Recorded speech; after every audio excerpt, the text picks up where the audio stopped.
¿Qué onda? Qué gusto saludarlos. Mi nombre es Fernando Sánchez, para los que no me conozcan, y soy biodesprogramador de los síntomas y las dolencias.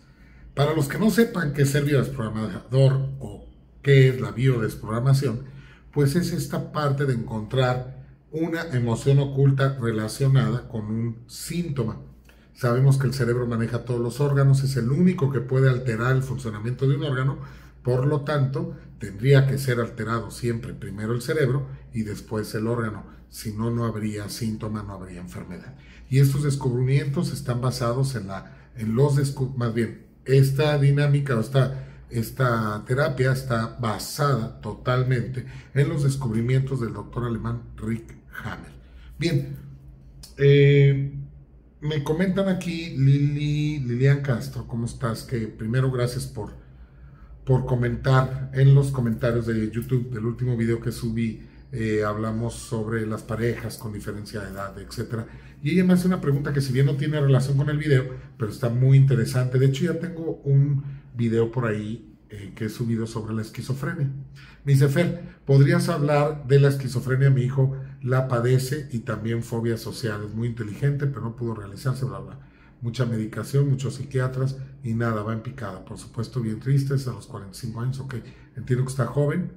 Y me dice desde Uruguay que si puedo hablar sobre el tema. Lili, mira, la esquizofrenia es una alteración del comportamiento. El doctor Hammer, dentro de sus descubrimientos, él habla tanto de la alteración orgánica, lo que quiere decir cuando se altera un órgano. Recordemos que los órganos solo pueden alterarse de la siguiente manera: aumentar su función, que puede ser crecer también su tamaño; disminuir su función, que puede también desaparecer masa o tejido, como es el caso de una osteoporosis; o bloquear y desbloquear la función de un órgano, cuando nosotros no podemos ver, nos quedamos ciegos, o bien no podemos mover la quijada, o bien no podemos mover un brazo. Con esa base, esas son las alteraciones orgánicas, pero también existe, y la menciona él muy bien, el doctor Hammer. Él menciona cuando existe una alteración del comportamiento. Cuando hay una alteración de un órgano, existe un conflicto activo en el cerebro. Hammer nos explica que cuando hay una alteración de un órgano, hay un conflicto activo. ¿Qué quiere decir esto? Que el conflicto tendría que ser un conflicto biológico o con ciertas características que, en esencia, para no explicarte con mucha profundidad, es que supera ese conflicto, un conflicto, una situación conflictiva que tú tengas, supera los niveles de estrés que pueda tolerar el ser humano.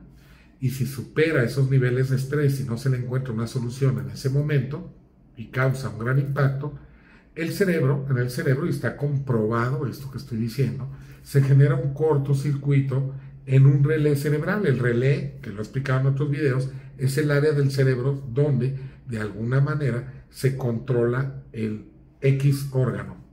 Claro que el relé dañado en el conflicto, o en esta situación conflictiva, yo le llamo trauma también, o biotrauma, pero Hammer se refiere a ellos como biochoc. En este biochoc no se va a dañar cualquier relé. El relé dañado va a ser uno que tenga que ver con la situación conflictiva, y va a tener una relación ligada, sin lugar a dudas, con la función del órgano. Es como si nuestro cerebro no pudiera solucionar algo de manera lógica y buscaría una solución biológica. Te voy a poner un ejemplo rapidísimo. Si yo tengo un miedo a no tener alimento, el conflicto sería el hígado, porque es el encargado de guardar los nutrientes de los alimentos. Pero si yo tengo miedo a no tener, por una situación de despido de mi jefe en ese momento, causa un biotrauma, un shock biológico, y va a empezar a alterar el hígado a partir de ese miedo si yo no lo detengo. Y la alteración orgánica va a continuar mucho tiempo, mientras esté activo el estrés o el miedo a quedar sin alimento por ese despido. ¿Qué va a pasar con el hígado? Va a aumentar su función. Esto va a suceder que empieza a crecer las células del hígado, y va a crecer de tal manera para poder almacenar más grasa, como si fuera un almacén, para garantizar tu supervivencia en dado caso que te quedes verdaderamente sin alimento. Recordemos que de los alimentos lo que requerimos son los nutrientes, las grasas. Dentro de esas grasas están los nutrientes que necesitan todos los órganos y se distribuyen a través del torrente sanguíneo a todos los órganos para darle energía, que la sacamos de los alimentos y del azúcar, ¿no? Bien, Pero si hay un miedo a no quedarme sin él, la mejor solución biológica sería agrandar mi hígado para almacenar. De la comida nada más requerimos los nutrientes, lo demás no. Por lo tanto, se va a desechar vía estómago, la digestión, etcétera, y los jugos gástricos, etcétera, que van a ayudar a hacer la digestión, se va a desechar. Lo único que requerimos del alimento realmente es todos los nutrientes. Entonces, no se va a alterar el estómago, se va a alterar el hígado, porque el miedo es a no tener nutrientes y no poder sobrevivir. Entonces, cuando hay un conflicto activo, dependiendo del tipo o el colorido de ese conflicto, es el órgano que se va a alterar.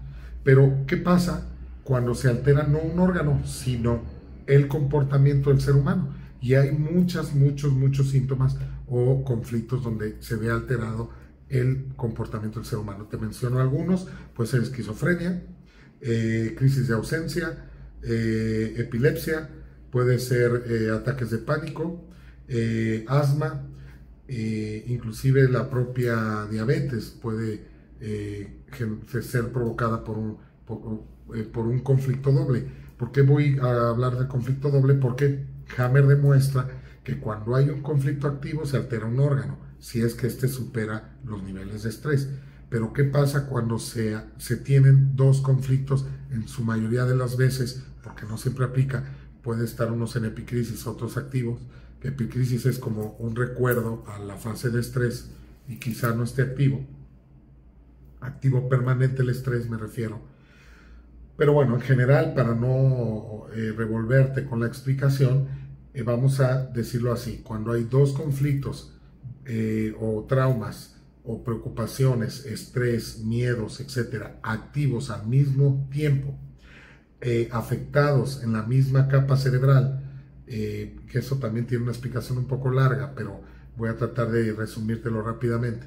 Dos conflictos activos, pero uno vivido en masculino y otro en femenino, sería un relé del mismo cerebro. Recordemos que tenemos 4 cerebros, o 3 pues según la biología, que es el cerebelo, tronco cerebral, el cerebelo, la sustancia blanca y la corteza cerebral, que el cerebelo y la sustancia blanca están mencionados como uno mismo, pero dividido en 2.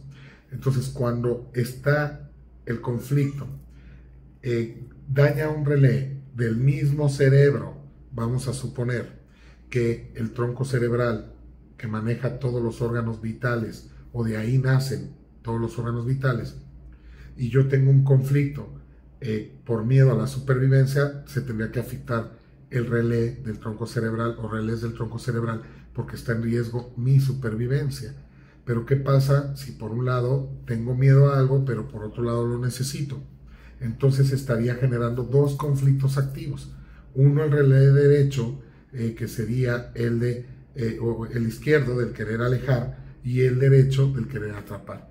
Y cuando está estos dos activos al mismo tiempo, se genera una alteración del comportamiento.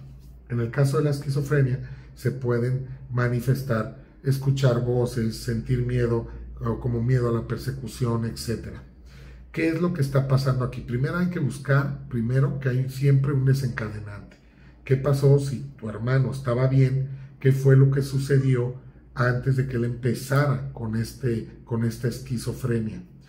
Y lo peor que puedes pensar, Lili, es que tu hermano se está volviendo loco, por ejemplo. Ese es lo peor que pudieras sentir o visualizar. Porque si yo pienso que alguien está volviendo loco, ya no hay remedio. Y no es así. Lo que sucede aquí, cuando hay muchos problemas mentales, que eso no lo vas a encontrar así públicamente, pero yo te lo digo ahora: cuando hay muchos problemas mentales, hay en el árbol hay muchas situaciones muy complejas. ¿A qué me refiero? Abusos, golpes, maltratos, muertes, no sé, asesinatos, etcétera. Hay muchísima carga, y lo que está sucediendo es que tu hermano, fíjate, por experiencia propia te lo digo, es doble de una persona directamente que trae muchísimos o que vivió muchísimos traumas, y que él es doble. Aquí merece también un tema profundo de explicar, porque el ser doble, te explico que puede ser por llamarse igual que la persona. Te estoy hablando de los dobles más comunes, que te digo es un tema difícil de explicar aquí en un video, pero con mucho cariño te doy una introducción para que puedas buscar. O se puede llamar igual, o nació el mismo mes que el otro nació, o uno nació en la fecha de concepción del otro, o bien cuando uno murió el otro nació, o sea, en el mismo mes. Eso lo pueden llamar hasta yacentes. Y puedes buscar videos míos donde explico que es un yacente, pero nacen, si uno murió dramáticamente en un pleito y muere en abril, y yo nazco en abril sin conocerlo, y mi muerte fue trágica, o la muerte de mi ancestro fue trágica, eso me va a dar mucha carga de información, y yo voy a tener miedos, y voy a escuchar cosas que el otro vivió. Ojo, lo que oye tu hermano no es causa de una locura. Hay que ver cómo se manifiesta la esquizofrenia. Ese es también un punto que, como no lo sé, no pudiera hablar muy a profundo, no pudiera usar mi imaginación para quizá descifrar qué fue lo que se vivió en el árbol o durante el embarazo. Pero, por ejemplo, si tiene miedo a la persecución, podríamos buscar un policía. ¿Sí me explico? Y mira, lo que te estoy diciendo tiene todo sustento, y además que yo lo he podido experimentar en la consulta, y siempre encuentras la explicación, ya sea en el embarazo o en el embarazo de tu hermano, de tu madre con tu hermano adentro, o bien en el árbol. Entonces, lo peor que puedes hacer es dudar que esa información existe. Entonces, lo primero es ver qué hace tu hermano, qué escucha, para buscar información. Por ejemplo, si tiene información como si fuera un policía y habla de que le van a hacer daño y que lo andan persiguiendo, pues podría ser dos, un ratero o un policía. Entonces ya tienes esa información. Con esa información te invito a que vayas a buscar quién de tus ancestros, tíos, abuelos, etcétera, pudieron haber vivido una situación así. Cuando ya lo tengas, hay que manifestárselo a tu hermano, si es que tu hermano está consciente, porque hay que aclarar que la biodesprogramación funciona, o es necesario que la persona para desprogramar esté consciente, ¿sí? Y ya encontrando quién y pudiéndoselo decir a la persona, porque si no está consciente no vas a poder hacerle saber de dónde viene todo eso para que él desconecte esa información. El cerebro lo que hace es conectar esa información. Por ejemplo, yo he escuchado gente que oye golpes, entonces que buscas si a la mamá durante el embarazo la golpearon, por ejemplo, o una persona era golpeadora. Vamos a suponer que era un delincuente y golpeaba personas. Y eso generó traumas en la persona, y recuerda que la información, y está comprobado a través de la epigenética, viaja a través de los genes y se manifiesta a través de las generaciones hacia abajo, la información de nuestros ancestros. La información nunca se pierde. La información se transforma, eso sí, pero no se pierde. Y hay que comprender aquí por qué el cerebro se conecta con esa información. Hay que recordar que el cerebro siempre va a optar por nuestra supervivencia. No podemos ver algo como malo, y te lo digo yo que lo tengo comprobado. El cerebro nos protege. Quizá tu hermano en ese estado de esquizofrenia está evitando vivir algo que vivió ese ancestro, por ejemplo. No lo podemos saber, y por eso no hay que juzgar nunca. Entonces, ojo, yo te pido que busques esa información, y tengo videos, por ahí tengo un video más de esquizofrenia que te puede ayudar muchísimo, pero toma en cuenta que tu hermano trae dos conflictos activos que le están haciendo alterar el comportamiento. También es muy común que usando sustancias prohibidas se tenga un conflicto activo, y cuando se consume una sustancia prohibida o exceso de alcohol, puede activarse otro conflicto. Y es ahí donde las personas alteran su comportamiento cuando están en estados inconscientes en una adicción, o que ven cosas, o que alteran su comportamiento dramáticamente cuando han bebido mucho alcohol, o bien tienen alguna sustancia prohibida en su cuerpo. Entonces, bueno, la explicación es mucho más amplia que eso. Solamente te estoy dando así algo para buscar. Y yo tengo un video que, si bien no te garantizo o sea, no sé qué pudiera pasar, porque nosotros no sanamos a la gente. Quiero hacer ese hincapié. Nosotros lo que hacemos es buscar la información que altera el cerebro, que provoca un síntoma. Cuando se entrega esa información al cliente, el cliente la toma y decide qué hacer. Porque imagínate, si yo te digo ahorita es que el hacer muchos corajes y vivir la vida en términos inaceptables hace que tu cerebro segregue ácido clorhídrico. ¿Por qué? Porque si el cerebro nota que se te atoró algo aquí, en el esófago, y que no lo puede pasar, como un huesito, un chicharrón o algo que sea muy reseco, muy duro, el cerebro inmediatamente va, por sentido de supervivencia, a aventar ácido clorhídrico para deshacerlo, que es lo que causa la acidez. Pero si yo voy por la calle y veo que un carro se me cruzó y no lo quiero aceptar y me enojo, entonces es algo vivido inaceptable o no digerible. Y el cerebro no hace esa digestión, no hace esa diferencia, no hace esa distinción. El cerebro, si dice esto es indigerible o inaceptable o no lo puedo digerir, entonces el cerebro va a segregar ácido clorhídrico. Entonces, ojo, y esto lo hace por sentido de supervivencia, me explico. Entonces, es bien importante que comprendamos esto. Debe de haber desencadenantes siempre, pero el cerebro se conecta, indudablemente. Pero si yo te digo a ti que por ser corajuda, es que tienes muy renegona, es que tienes mucha acidez o mucho ácido clorhídrico, pues, y tú lo crees, seguramente cuando se te cruce un carro, no vas a hacer estrés, porque vas a decir, Fernando, ok, confío, vamos a intentarlo, no voy a hacer estrés, y tú vas a ver cómo el ácido clorhídrico disminuye y la acidez también. Pero ojo, si tú no me crees en lo que yo te estoy diciendo y no hay esa lógica en el cerebro de la persona, entonces tú vas a salir, se te va a cruzar el carro y le vas a mentar. Vas a hacer muchísimo coraje, va a ser estrés y va a ser ácido clorhídrico, va a haber. Entonces van a pasar los días y vas a decir, la consulta con Fernando no me funcionó porque yo tengo todavía acidez. Entonces es bien importante hacer clic con la información, pero tomar acción, hacer un cambio en tu vida o en tu manera de ver la vida y en tu percepción. Entonces yo te invito a que, si tu hermano está consciente, vea este video de cortar con las historias del árbol. Si ya tienes identificado a la persona con la que él se está conectando, ¿sí? Porque el cerebro cree que él es la otra persona, aunque no lo creas, por llamarse igual.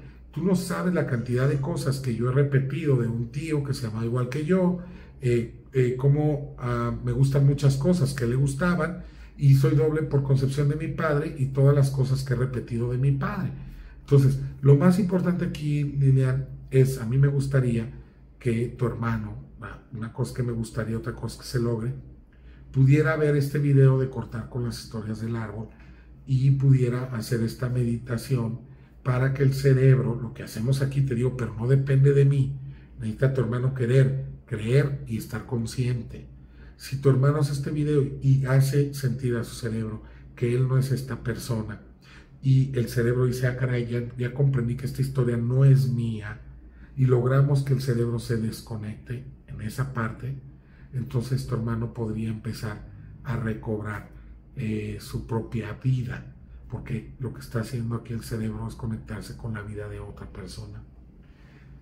Evidentemente tiene que tener un conflicto o dos activos tu hermano que le están desencadenando este tema, pero bueno, eso ya sería buscándolo en una consulta o algo, ¿no? Pero lo que yo te puedo decir que la explicación es esa, y sí valdría mucho la pena hacer este ejercicio varias veces, que el cerebro se dé cuenta que aquella persona, cuando se detecte, porque aquí también hay esa parte, hay muchas cosas en el árbol que se guardan con secreto. Entonces, si no se tiene información, imagínate, yo he tenido esta consulta con adoptados. Entonces, ¿de dónde sacan la información? Es muy sencillo, no tengan miedo, pero también lo hace un poco más complejo. Yo me fui a lo que la persona escuchaba. Entonces, basado en los voces que escuchaba, yo pude descifrar quién era el doble. Yo le pregunté al cliente, ¿tú qué sientes o quién sientes que es? Y me dice, yo siento que esta persona es mi padre. Entonces tú te basas en la información que la persona te dice, no la que tú quieres creer. Porque yo he visto muchas personas cercan a esto que dicen, es esto, y así es. No, espérame, pregúntale a la persona qué siente. Y en esa sensación está lo que llamamos nosotros la intuición. Y en la intuición se usa cuando no hay información, uno que siente. Entonces, ahí puedes descifrar muchísimas cosas, y a otras personas que lleguen a este video con temas de esquizofrenia, bueno, pues que vean que tiene un sentido la esquizofrenia, tiene un porqué y no cae del cielo y no porque no existe una explicación. En términos populares o en la medicina clásica, quiere decir que no tenga un porqué. Ojo, hay un porqué y lo que sí yo no te puedo decir, ay, sí, ya lo solucionamos mañana. O sea, hay muchos factores que tendrían que estar alineados para que pueda haber un resultado favorable y que tu hermano recupere su vida, su vida, su historia, vaya, su propia vida como tal. Bien, pues espero que de verdad hago estas cápsulas con mucho cariño, con el afán de aquellas personas que no pueden pagar la consulta. De hecho, cada día doy menos consultas, la verdad, por tiempo, pero las personas que no puedan pagar una consulta puedan de alguna manera tomar conciencia a través de estas cápsulas. Y bueno, ya si quieres aprender a biodesprogramar, yo tengo un diplomado que ya está abierta la siguiente generación. Puedes mandar correo a contacto@fernandosanchez.mx y puedes aprender esto que es la biodesprogramación como terapeuta. ¿Sí? ¿Yo qué hacemos? Tomamos toda la información que nos dio Hammer, buscamos información complementaria que ya existía, porque quiero aclarar y ser muy claro en eso, yo no he descubierto nada. Yo, bueno, he podido descifrar conflictos que a lo mejor no vienen en la literatura y los aporto a través de este video o de estos videos para tratar de decir, miren, encontré esto y van 5 pacientes que coinciden o 7 y que es el mismo estrés y te lo puedo compartir por aquí. Pero lo que es la base, todo está basado en el Dr. Hammer y otras técnicas como el lenguaje corporal, vemos hipnosis, PNL, que tampoco he creado yo, la psicomorfología, hemos incluido muchas cosas y técnicas que ya existen para poder hacer de este diplomado el mejor que hay en el mundo, te lo puedo garantizar. Pero no solo eso, tenemos también un programa que se llama Biodesprogramate, que son para todas aquellas personas que no les interesa ser terapeutas. El precio es mucho mejor y son clases grabadas, sin exámenes, no dura tanto tiempo, que también puedes pedir información a contacto@fernandosanchez.mx. Y lo mejor de Biodesprogramate es que tú puedes ir pagándolo conforme tú quieras ir tomando clases, pero sí tienen que ir en orden para garantizar que tú vayas recibiendo la información conforme estás listo para recibirla. Y esto es para personas que quieren simplemente estar bien y comprender sus síntomas. Les mando un abrazo con mucho cariño. Nos vemos en la siguiente videocápsula. Recuerda que esta está hecha con amor y sin apego al resultado. Y no se te olvide que venimos a ser felices. No se te olvide, nunca, nunca jamás. No aceptes nada que no quieras. Haz solamente lo que te llene de felicidad, que a eso venimos. Cuídense.